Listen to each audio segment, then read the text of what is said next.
Hi, I'm Kristin Pelletier, founder of KP Consulting, where we help dentists reduce stress, increase profitability, and create a practice they love.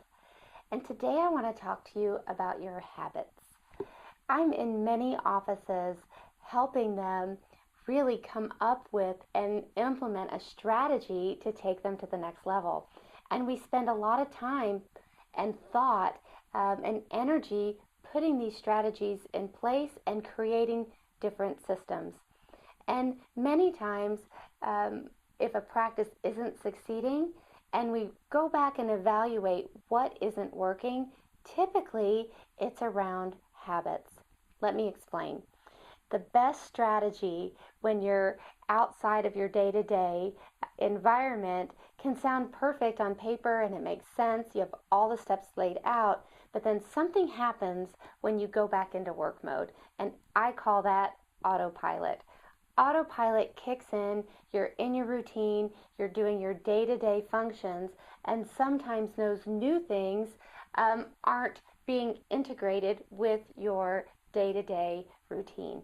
And it's really because you are a professional, you're good at what you do, you can really go through a lot of your day on autopilot. And so what I teach teams to do is to focus on their habits and to focus on ways to implement and to create a new habit with some of the strategies that we've talked about. And when you're doing this, it's best not to try and create too many new habits at the same time. Because if you think about it, one habit repeated over and over again over time can have massive results.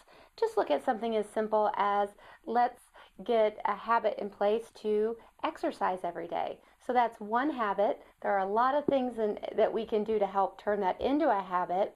Different reminders. You could even, if you work out in the morning, put your workout clothes.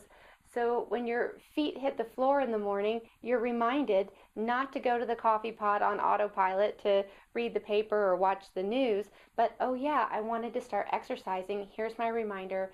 Now I can turn that into a habit. So it's these reminders and these tricks that you can do to help integrate this new habit into your routine. Because using the example of exercise, if you could just nail down that one habit, look at the ripple effect that that has over a month, a year, 10 years, and the rest of your life. So the same is true with the habits in your practice. For example, let's say the handoff, the patient handoff. If we can really integrate a successful handoff into the practice and turn that into a habit so it happens every single time, the benefit is tremendous to that. Whether it's a new verbal skill or it's a new technique that we're using or a new order that we're doing a procedure or even just how we're greeting the patient, find a way to make it a habit. When I was working in a dental practice, I went through training with a practice management consultant that taught us some pretty neat verbal skills that I thought would be very helpful for me in my day-to-day work. And I found that I was struggling to integrate it.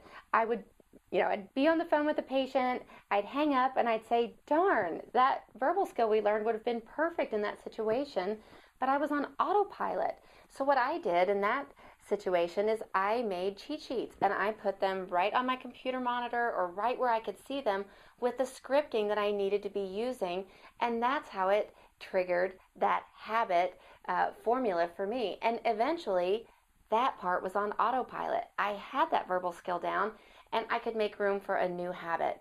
So it's really important as a practice that not only do you come up with a strategy for growth or for success, but you also come up with a strategy on how are we going to make this a habit. I hope this tip was helpful for you. For more dental practice management tips, visit my website, KristinPelletier.com.